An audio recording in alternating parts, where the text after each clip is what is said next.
سلام و عرض ادب خدمت تمام سروران گرامی. با قسمت سوم از دوره 0 تا 100 بازارهای مالی در خدمتتون هستم. در این قسمت قرار راجع به اصطلاحات رایج در مارکت صحبت کنیم که عموما به دو بخش اصطلاحات تکنیکال و اصطلاحات فاندامنتال تقسیم میشه.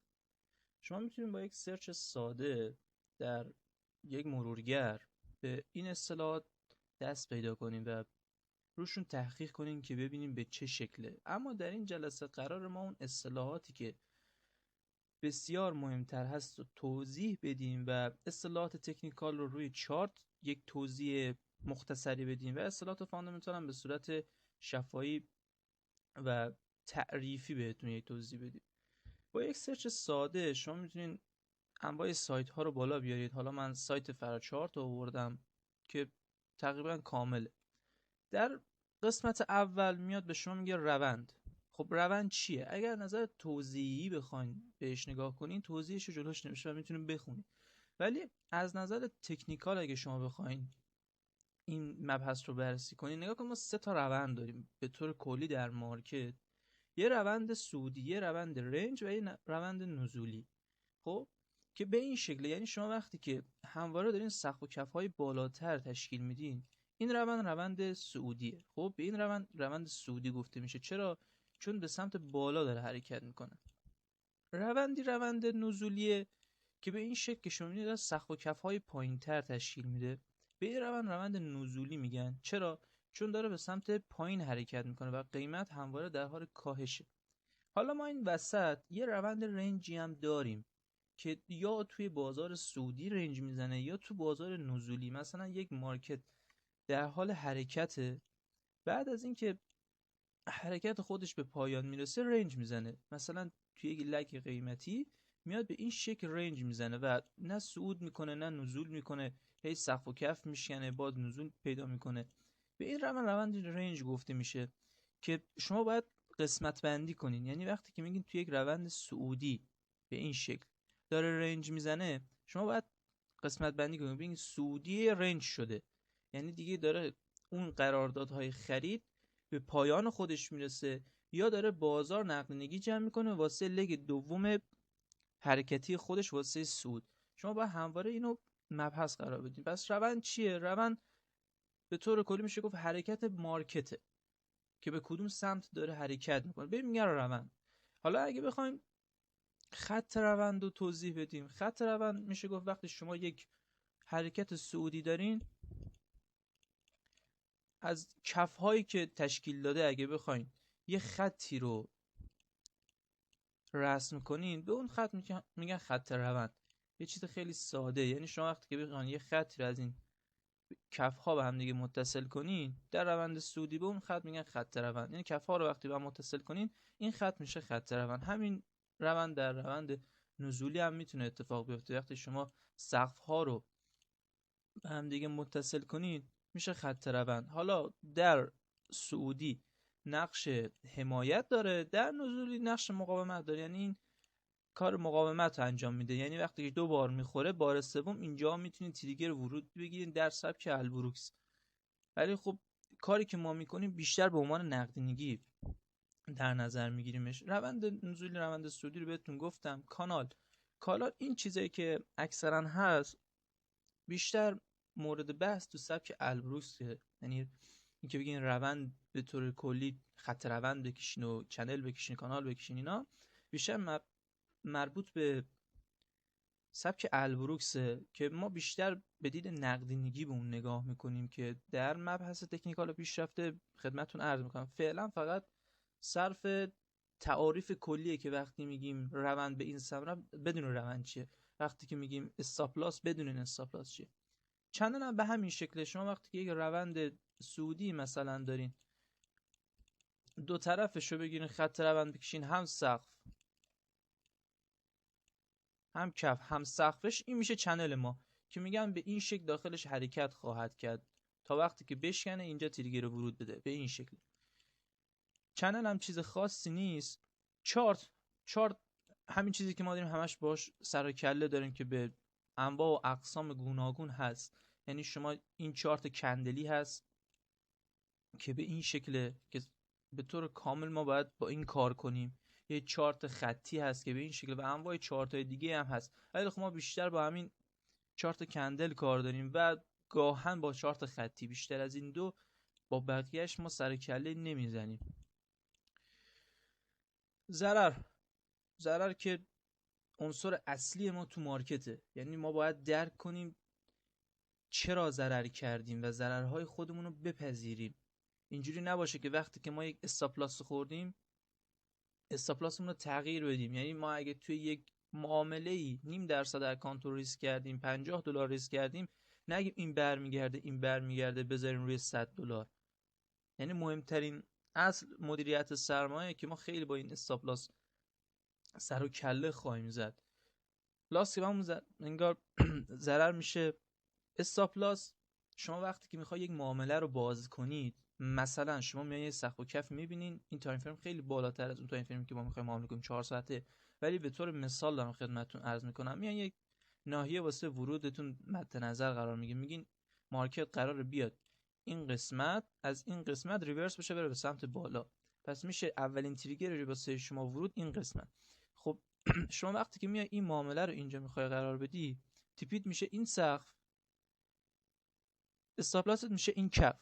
یعنی این مقدار استاپ لاس داری، این مقدار شما ریسک میکنی. به خاطر همین اینجا اگر مارکت این روند سودی که در پیش گرفته به این شکل بیاد، شما استاپ لاستون میخوره. وقتی میگن استاپ لاستون میخوره یعنی اون مقدار ریسکی که توی هر معامله داشتین با ضرر بسته میشه. همین، یعنی هیچ چیز خاصی هم نیست. استاپ لاس اینتر یا همون قسمت که ورود به مارکت کردیم میشه این قسمت هم میشه تارگتتون که یه آروار 2.5 داده تقریبا.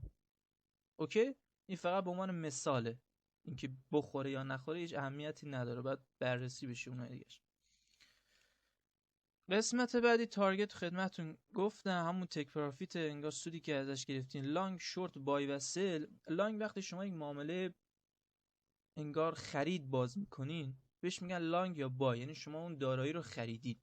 وقتی که شورت یا سل اما معامله فروش رو انجام میدین یک مقداری قضیهش متفاوته. شما مثلا روی جفت ارز به عنوان یورو یو اس دی بای که میزنین، یعنی اون مقدار یورو رو خریدین که در قیمت بالاتر بفروشین و سود ازش کسب کنین. ولی وقتی که بحث شورت و سل میشه یه مقدار پیچیده میشه. یعنی شما روی یک دارایی شورت زدین یعنی چی؟ چون وقتی که میگن روی یک دارایی مثلا یک لات شورت انگار سل زدین، به این معنیه که شما 100,000 واحد از اون دارایی رو تبدیل به دلار کردین. خب مثلا یورو یو اس دی که هست، یورو رو شما 100,000 واحد یورو رو تبدیل به انگار فروختین، تبدیل به دلار کردین، یو اس دی کردین، تا وقتی که قیمت میاد پایینتر با همون مقدار یو اس دی که دارین ارزونتر یوروها رو بخرین و این وسط با مابین تفاوتش سود کنین. یک مقدار پیچیده تره. خب چیز خاصی نیست، خیلی چیز آسونیه، ولی یک مقداری عدد و رقمش تفاوت داره. شما وقتی بای میزنی یه قسمتی یورو رو مثلا 100 تا یورو خریدین، قیمتش میره بالاتر، 101 یورو میفروشین، این وسط 1 یورو سود کردین. خب $1 سود کردین بخشید.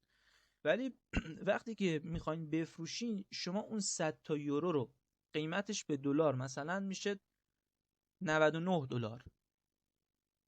شما $99 میگیرین، قیمت یورو میاد پایین. وقتی که میاد پایین اون 100 تا یورو رو این دفعه شما به $97 میخرین، این وسط $2 میره تو جیب شما. به این شکل سل زدن یک مقداری باید بگیرین که چیه دیگه. اشباع خرید و اشباع فروش و اینا همه هم هست.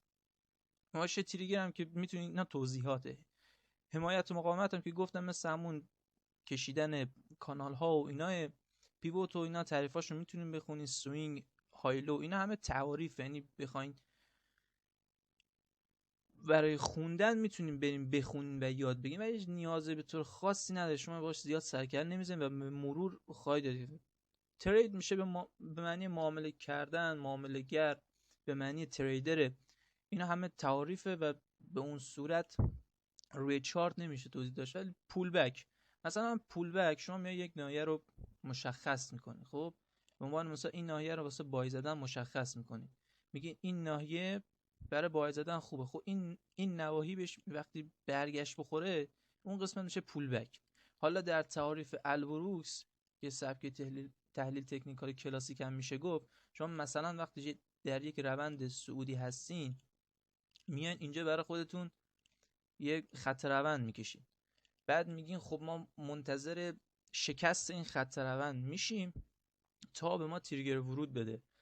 بعد این مارکت میاد از اینجا، میاد این خط روند رو میشکنه، پول بک میزنه به این قسمت و میریزه. حالا میان یک اسمای دیگه مثلا میگن در روند صعودی یه اسم دیگه ای داره، در روند نزولی یه اسم دیگه ای داره. ول کنین، اینقدر برای خودتون درگیر اسمها نشین، معنی رو بگیرین، تعریف رو بگیرین که ببینین با چی سر و کار دارین. این مهمه. بازارگاوی به بازار سعودی میگن. بعد بروکر چیه؟ بروکر همون نقش واسطه رو داره. خدمتتون عرض کردم در قسمت‌های قبل، همون نقش واسطه رو داره، مثل صرافی‌ها میمونه که برای شما یک معامله رو انجام میده. اسکالپر خواهید چنین. اسکالپر به کسایی میگن که معاملاتشون سریعه. یعنی شما کسی که تو تایم فریم 4 ساعته داره معامله انجام میده، هیچ وقت نمیتونی بهش بگی اسکالپر، چون برای تیپی خوردنش ممکنه 1 روز 2 روز تا 3 روز زمان ببره، خب که بخواد تیپیش بخوره. ولی کسی که توی 1 دقیقه و زیر 1 دقیقه داره معامله میکنه، یه سقف و کف میبینه، یه معامله اینجا میزنه، مثلا در طول 10 دقیقه تیپیش میخوره. در طول 10 دقیقه میتونه همون سودی رو کسب کنه که اون کسی که تو تایم فریم 4 ساعته داره کار میکنه کسب میکنه. به خاطر همین به این افراد میگن اسکالپر. معاملاتشون بسیار سریع، اکثرا تو معاملات ثانیه، یعنی زیر 1 دقیقه حتی معامله میکنن. به من زیر 1 دقیقه رو پیشنهاد نمیکنم، ولی خب بعضی سودای خیلی خوبی میگیرن دیگه. کمیسیون نگاه کنید شما، وقتی که دو نوعه، خب انواع حساب‌های گوناگون توی بروکرها رو شما میتونید باز کنید، ولی عموما به 2 نوع تقسیم میشن. حساب‌هایی که اسپرد به شدت بالایی دارن ولی به جاش کمیسیون ندارن، حساب‌هایی که اسپرد کمی دارن ولی به جاش کمیسیون دارن. همون حساب‌های استاندارد و ECN میشه. خب استانداردها اسپرد بسیار بالایی دارن، گاهن به 1 پیپ هم میرسه، گاهن به 3 پیپ هم میرسه، ولی خب حساب‌های ECN به جاش 1 پیپته، عوضش میاد کمیسیون از شما میگیره. یعنی میگه شما به عنوان 1 لات معامله‌ای که باز میکنه روی یورو باید $3 بدین. اینجوریه، به عنوان یک ضریبی میذاره. حالا معنی پیپ رو هم اگه بخوام پیپ و لات رو هم خدمتتون عرض کنم، لات شما از هر واحدی که میخواین خرید کنین، چه روی یورو اسدی، روی هر معامله، روی هر نمادی، 100,000 واحد از اون نماد میشه 1 لات. یک تعریف استاندارد توی بازار مالیه. 100,000 واحد از هر جفت ارز یا هر چیزی که شما میخواین توی مارکت خریداری کنید میشه 1 لات. یعنی شما وقتی یورو یو اس دی میخواین خرید کنید، 100,000 واحد یورو وقتی بخرین میشه 1 لات یورو خریدین شما. واسه آسون تر کردن کار گفتم. حالا پیپ در این قسمت که شما مشخص میکنه، رقم 4 بعد از اعشار یورو میشه پیپ. اوکی؟ رقم 6 انگار رقم 5 میشه پیپت. خیلی چیز آسونیه، یعنی هیچ چیز سختی نداره. خب شما وقتی که تو تایم فریم 1 دقیقه هستین و بیاین این خطکشو بکشین، در این قسمت به شما نشون میده، میگه 21 پیپت این حرکت کرده، یا به عنوان مثال 2.1 پیپ. رقم 4 میشه پیپ، رقم 5 میشه پیپت، که برای انگار استاپلاستون خیلی مهمه. شما میای این قسمت به عنوان ریورس شدن قیمت در نظر میگیرین، میگین این ناحیه میشه واسه ورود من. وقتی که میای این ناحیه رو واسه ورودتون در نظر میگیرین، خب میگین شما که این قسمت رو ندارین که، خب باید بیاین اندازش رو بگیرین، بگین این اندازش مثلا میشه 21 پیپت یا 2.1 پیپ، که وقتی بخوان روی به نسبت بالانس اکانتتون باید بیاین اندازه گیری کنین. حالا این مباحث مدیریت سرمایه که در آینده خواهم خدمتتون گفت، ولی خب اینجوریه، یعنی به این دردها خواهد خورد و خیلی مباحث مهمی پیپ و پیپت و لات، اینا باید کامل یاد بگیرین. بعد درادان به مقدار ضرر شما میگن درادان، خب یا کاهش سرمایه‌تون. شما وقتی که یه اکانت $10,000 دارین، وقتی که یه اکانت $10,000 به طور مثال دارین، اون اکانت $10,000 شما با یک مقدار درادان مشخصی باید برای خودتون در روز و به طور کلی باید بذارین که بعد به خودتون استراحت بدین. یعنی شما وقتی که بعد از 5% در روز ضرر کردین دیگه نباید معامله کنین. چون روی احساساتتون تأثیر میذاره و اکانتی که شما قرار بوده در طول 1 سال باهاش کار کنین در 1 روز میبینین کال مارجین میشه و عملا کسی که به دارادان خودش عمل نکنه تو این مارکت داره قمار میکنه. این مارکت یک طرفش پول در آوردن و صحیح کار کردن و کار درسته، یک طرفش اگه درست کار نکنین به چش قمار دیده میشه. یعنی باید درست کار کنین تا بتونه از این مارکت سود کسب کنین. یعنی قمارباز هم بعضی موقع سود کسب میکنه ولی سودش درست نیست. اگه بخواید اصولی ترید کنین باید سود درست کسب کنین. درادان هم به این معنی، یعنی افت سرمایه‌تون. حالا ما درادان روزانه داریم، درادان ماهیانه داریم توی حسابای پرافرم، تو اکانت پرافرم که اونا رو به طور کامل بهتون خواهم گفت. بازار رنج رو خدمتتون گفتم. اسپایک به حرکت‌های پرشی در قیمت میشه گفت، یعنی یه قیمت یه حرکت بسیار بزرگی رو که انجام میده بهش میگن اسپایک. مثلا روی یورو این قسمت میشه اسپایک، این قسمت شما باید بگین اسپایک. این قسمت میبینه از اینجا به اینجا در طول 3 تا 4 ساعت یک حجم ولیوم بسیار زیادی رو رفته بالا، به این قسمت میگن اسپایک. بعد از اون لاتو خدمتتون عرض کردم. هج کردن رو زیاد پیشنهاد نمیکنم به خاطر همین توضیحش هم نمیدم. اوردر، شما وقتی که یک انگار ناحیه رو واسه خودتون مشخص میکنین اوردر میذارین. یعنی چی؟ یعنی میگین از این قسمت قرار مارکت برگرده، میان اوردر خریدتون رو اینجا میذارین، دستوری که میخواین اینجا براتون بخره رو میذارین. حالا اگر اون مقدار فروشنده اینجا بود شما میتونید اینجا خریداری کنید. قطعاً لات ساید شما خیلی کوچیک خواهد بود ولی برای آیندهتون میگم که قرار باشه با حسابهای چند میلیون دلاری کار بکنید باید به اینا توجه کنید که وقتی که به این نواحی میگین اینجا قرار مارکت برگرده باید فروشنده‌ای در این ناحیه باشه که شما بتونه خرید کنید. خاطر همین اوردرتون رو میذارین. حالا اوردر لیمیت داریم یا اوردری داریم که همونجا سریع باز میشه. خب اوردر لیمیت شما وقتی که میذارین اگر قیمت به اون ناحیه رسید برای شما باز میکنه. اوردری که شما دستور بدین دقیقاً همونجا باز میکنه معامله رو نسبت به اسپردی که داره. اسپرد رو که خدمتتون گفت. اسپرد نگاه کنیم به میزان، نگاه کن وقتی که داخل بروکر شما میخواین یه معامله رو باز کنین 2 تا قیمت داره. یه قیمت خود مارکته، یه قیمت که بروکر به شما خواهد داد اون دارایی رو.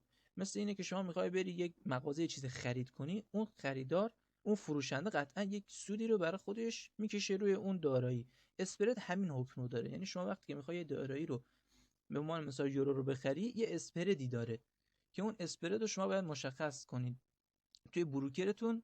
قشنگ مشخص، یعنی میذاره میزان اسپرد من اینقدره. حالا میگم توی حساب‌های استانداردی که بر مبنای اسپرد هستن اسپردشون چند پیپه.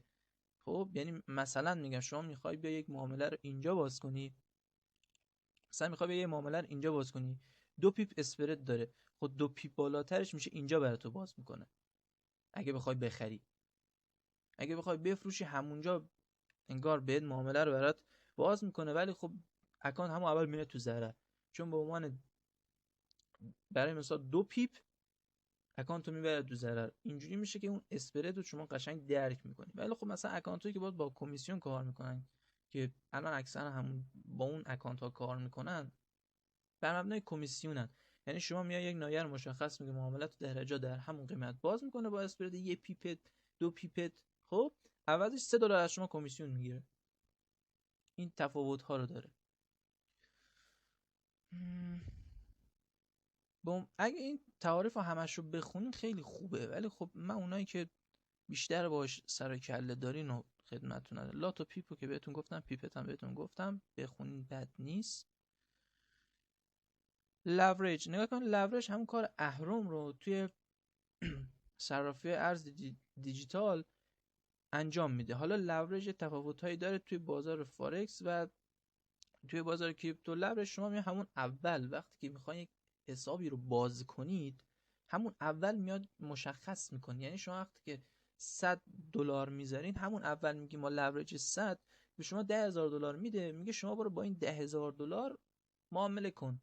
دیگه شما نمیتونین اون اهرم رو تغییر بدین در حین معامله مگه اینکه معاملاتون ببندین دوباره برین توی بروکر توی همون حساب باز لورج رو تغییر بدین. خب ولی توی صرافی‌های ارز دیجیتال یا همون کریپتوکارنسی شما میایین $100 که واریز میکنین برای هر معامله‌ای که میخواین انجام بدین هم مقدار پولی که درگیر میکنین میذارین، هم مقدار لوریجشو. یعنی شما میگی من از این $100 که دارم $10 میخوام معامله کنم با اهرم 10 که اگه 10% مارکت حرکت کرد به من 100% سود بده، که 10% معامله انگار خلاف جهت من حرکت کرد، اون $10 من همش میره. اینجوریه. بالانس به مقدار پولی که شما توی انگار اون حساب یا اکانتتون دارین میگن.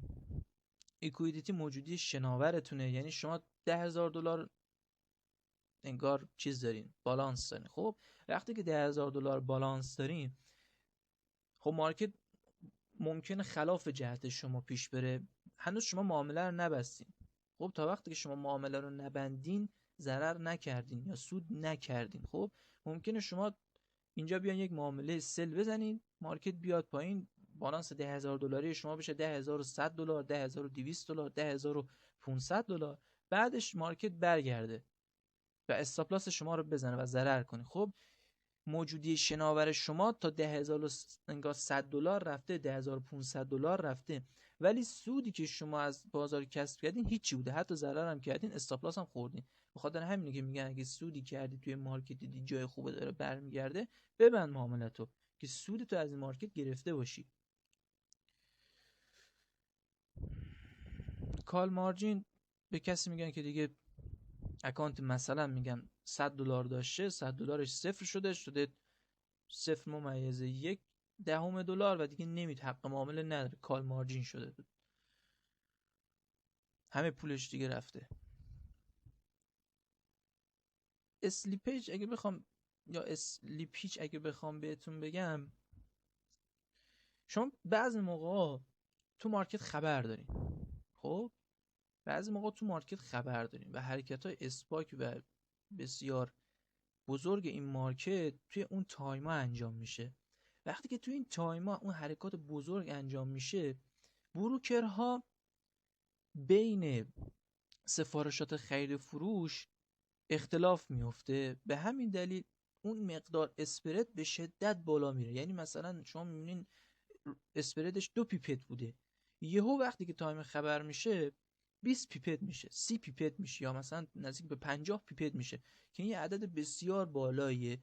و میبینین که شما مثلا میگم استاپ لاستون رو یه معامله اینجوری باز کردین، خب رفته تو سود، یهو خبر میاد، یهو مارکت از اینجا به شدت میره بالا، به شدت میره بالا و شما استاپ لاستون رو اینجا تنظیم کردین، استاپ لاس شما رو نمیزنه، یعنی براتون معامله رو باز نمیکنه و عوض اینکه اینجا بیاد استاپ لاس شما رو بزنه و شما اون طبق مدیریت سرمایه خودتون مثلا $10 $20 ضرر کنین، میاد استاپ لاس شما رو اینجا میزنه و میبینین یهو 300 $400 ضرر میکنین.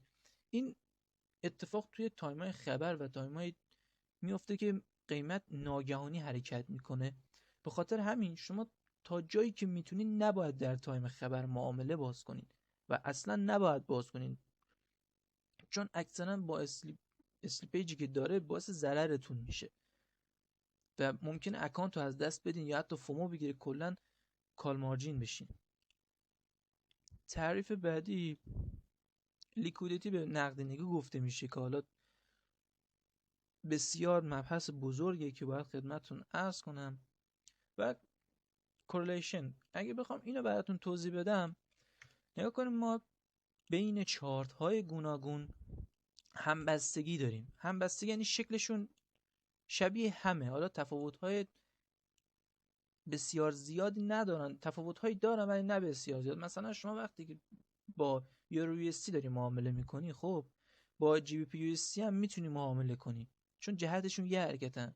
روی NZD USD هم میتونین معامله کنین چون جهتشون در یک طرفه.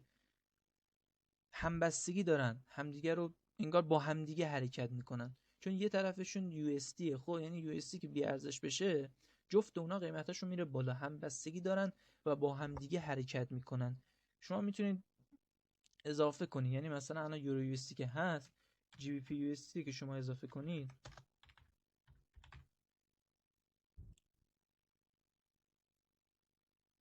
همبستگیشو قشنگ درک میکنه. اینجا رفته سقف زده، این اومده سقف زده، اینجا سقف، اینجا کف. این دقیقاً شکل همبستگی دارن، همدیگه رو میپوشونه، هم پوشانی دارن. خب حالا خلاف جهت این هم هست، بعضی از ارزها دقیقاً خلاف جهتشن که باید توی مارکت این همپوشانی ها رو میبینی. یعنی میگم وقتی که طلا داره حرکت میکنه به سمت بالا، یورو یو اس دی هم میتونه حرکت کنه به سمت بالا، جی پی یو اس هم میتونه حرکت کنه به سمت بالا. چرا؟ چون مثلا یه پایه‌شون یو اس دیه، اون یو اس دی است که داره کم ارزش میشه و اینا. خاطر همپوشانی دارن، شکل همن. شما توی سهام آمریکا قشنگ اینو درک خواهید کرد که مثلا شاخصی مثل داو جونز دقیقاً مثل شاخص نزدک حرکت میکنه، مثل S&P حرکت میکنه. اینا هم با هم دیگه کورلیشن هم پوشانی دارن، یعنی مثل هم دیگه حرکت میکنن. حالا اگه بخوام مبحث دوم براتون شرح بدم، مبحث فاندامنتال، خیلی زیاد میشه ولی بازم تا حدودی براتون شرح خواهم داد. نگاه کن، مثلا فاندامنتال که به تحلیل گفته میشه که بر مبنای خبر باشه، یعنی شما میان خبر رو مد نظرتون قرار میدین نسبت به واکنش هایی که توی جهان صورت گرفته و یک دارایی رو تحلیل خبری میکنی، فاندامنتال تحلیلش میکنی. مثلا میگم میدونین خبر جنگ خواهد بود، وقتی که جنگه دارایی های امن مثل طلا، مثل نقره ارزش پیدا میکنه. به همین دلیل شما باید بین روی اونها معامله کنین و وقتی که اونها به ارزش میاد سود کسب میکنین. این میشه تا حدودی تحلیل فاندامنتال ها. شما باید شاخص بیکاری آمریکا بدونین چیه، شاخص تورم آمریکا رو باید بدونین چیه، اینکه فدرال رزرو چه تصمیم هایی خواهد گرفت بدونین چیه.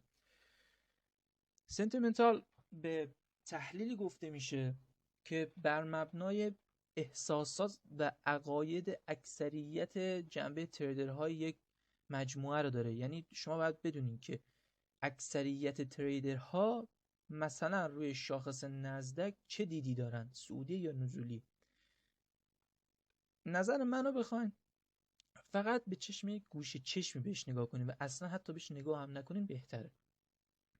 یعنی حتی اگه بهش نگاه هم نکنین بهتره، چون باعث دوگانگی توی بعضی موقع باعث دوگانگی تحلیل خودتون میشه که شما اگه از اون تحلیل سود کسب کنین که هم جهت اینا شدین، همش آویزون اینا میشین.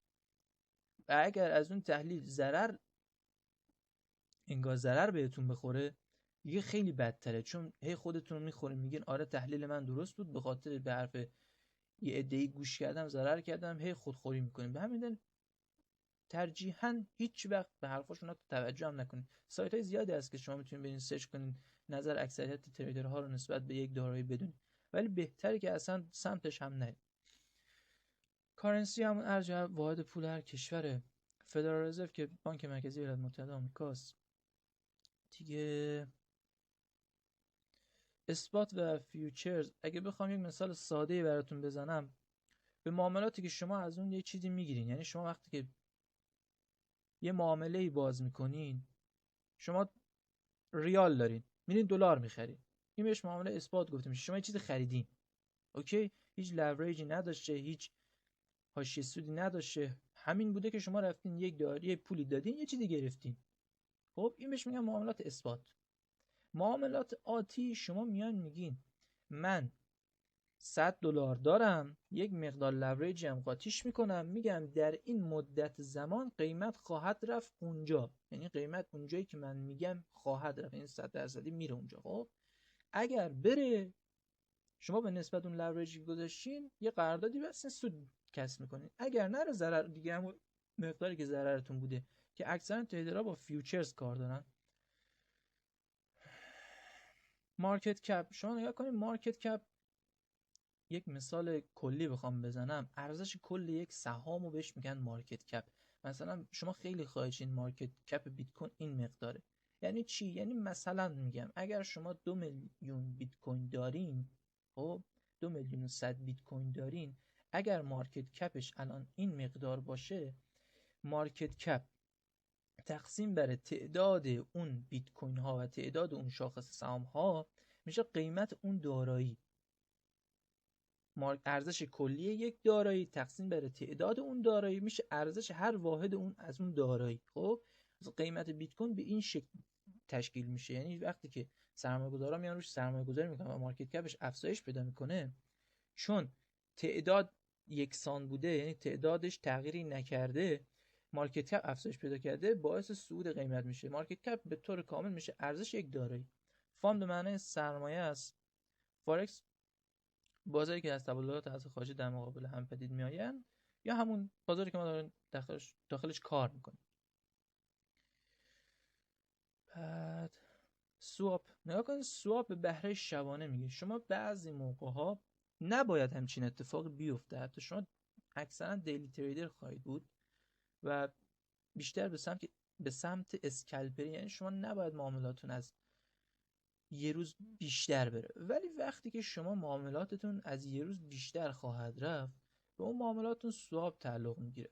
بروکرها برای اینکه بخوان یک معامله رو برای شما باز کنن، از بانک ها و اون حوزهای نقدینگی که دارن وام میگیرن و اون معامله شما رو انجام میدن. حالا اگر اون معامله شما برای اونا سودی داشته باشه، به شما سود میدن.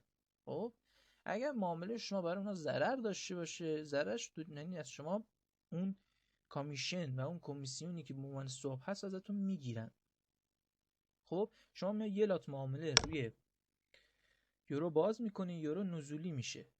خب بروکر برای اینکه بخواد ضرر شما رو هم انگار بپوشونه، مجبوره بره به خاطر باز بودن معامله شما وام بگیره که معامله شما رو باز نگه داره. به همون دلیل بهش سواب تعلق میگیره. یک مقدار کارمزد بهای شبانه است. حالا بعضی موقع هست حتی براتون سود هم داره، یعنی بهای شبانه مثبت در میاد. یعنی سوابی که بهتون تعلق میگیره حتی سود هم بهتون میده که اکثرا رو طلا، یعنی شما بتونید رو طلا معاملات خوبی انجام بدین و نگهش دارین، بهره شبانه هم حتی بهش میخوره. یعنی بعضی‌ها هستن حتی روز چهارشنبه، چون بهایش روز چهارشنبه یا پنجشنبه چون بهای شبانه‌اش 2 برابره، از دسته یک معامله رو باز نگه میدارن، ولی خب بعضی موقع هم بد جور ضرر میکنن.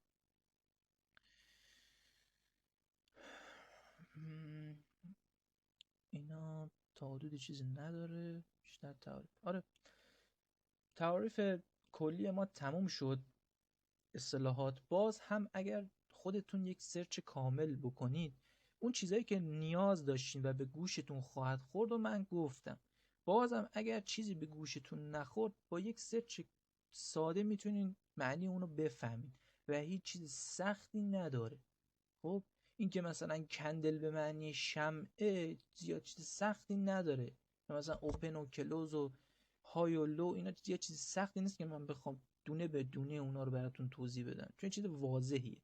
بازم هر چیزی که براتون سوال بود یا از بنده بپرسید توی کامنت ها، یا به خودم پیام بدید، لینکش رو براتون گذاشتم، یا یه سرچ ساده توی گوگل بکنید براتون میاره. این اصطلاحات زیاد چیز سختی نیست. خودتون رو زیاد درگیر اسم نکنید، بیشتر بدونین میخواین چی کار بکنین و اون معنی کلی اون تعریف رو بفهمین و از اون استفاده کنین. هیچ وقت دنبال اسم نباشین. اسم بیشتر به این درد میخوره که بخواین کلاس بذارین. هیچ اهمیتی نداره که شما 3-4 مدل تعریف از یه چیز واحد رو بخواین حفظ کنین. اصلا حفظ بودن هیچ دردی نمیخوره توی این مارکت. رشته تجربی نیستش که فقط بخواین حفظ کنین. این مارکت باید بفهمینش. خاطر همین سعی کنین بیشتر بفهمین. بازم هر چیزی که گفتم براتون سوال بود، یا از بنده بپرسین یا داخل گوگل سرچ کنین. امیدوارم هر جلسه موفق و پیروز باشین. ما رو به دوستان خودتون معرفی کنین. در پناه حق، خدا نگهدار.